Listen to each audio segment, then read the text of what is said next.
अपनी लवर को धोखा दो मुझे तो डार्लिंग मौका दो। হ্যালো গাইস,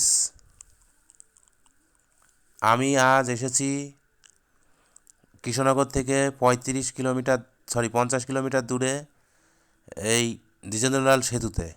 এটি একটি ঐতিহাসিক জায়গা। এখানকার ঐতিহাসিক গুরুত্বপূর্ণতা আছে।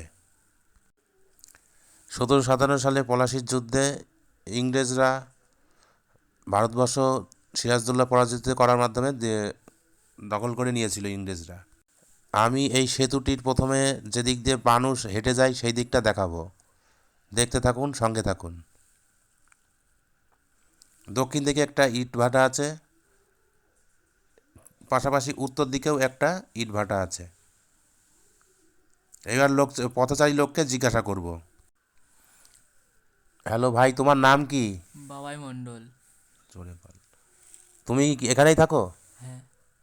তুমি কতদিন ধরে এই ব্রিজটাকে দেখছো? আমার জন্মের আগে থেকেই এই ব্রিজটা গঠিত। Thank you. তাই বলি তো। এইবার আমরা চলে আসলাম সে ব্রিজের পাশ দিয়ে সিঁড়ির তলার থেকে দক্ষিণ দিকের পাড়ে। এই যে আমার পেছনে দেখতে পাচ্ছ, এইটা বট গাছ। এখানে বসার জায়গা আছে। পাশে একটা সুন্দর মন্দির আছে, সেই মন্দিরের কাছে যাচ্ছি।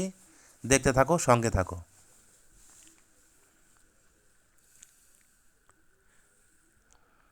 আমার সাথে আর এক পথচারী যাচ্ছে। সামনে যে বট গাছ, পেছনে যে বট গাছটা দেখতে পাচ্ছেন, এই বট গাছটা 150 বছরের পুরনো বট গাছ। এইবার চলে যাব সেই টেম্পল বা মন্দিরের কাছে। এই দেখুন সেই মন্দির। খুব শান্ত পরিবেশ। আপনি আপনার বন্ধুদেরকে নিয়ে এখানে আসতে পারেন।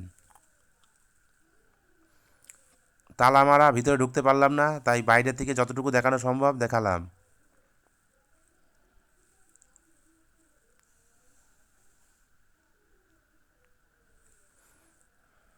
এরপরে আমরা চলে যাব পার্কে। ঠিক আছে, তালা মারা তো দেখিয়েই দিলাম। এবার পার্কে যাব। পাশেই একটা সুন্দর একটা পার্ক আছে, সেই পার্কের সৌন্দর্য এই যে আনন্দধারা শিশু উদ্যান। এই পার্কের নাম আনন্দধারা শিশু উদ্যান। এইবার চলো আমরা ভিতরের দিকে যাই।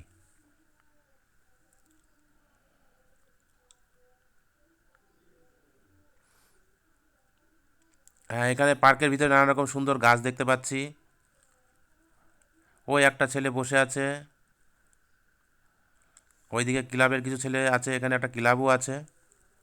আর ওইদিকে সিঁড়ি, সিঁড়ি বেয়ে স্লিপ খাওয়ার যে জায়গা, এবং পাশে আছে ওই দিকে একটা দোলনা দেখা যাচ্ছে, এবং পাশে দুটো বাচ্চা খেলা করছে মাটি নিয়ে। আপনি আপনার পার্টনার বা বন্ধুদের নিয়ে এখানে অবশ্যই নিরিবিলিতে কিছুটা সময় কাটান।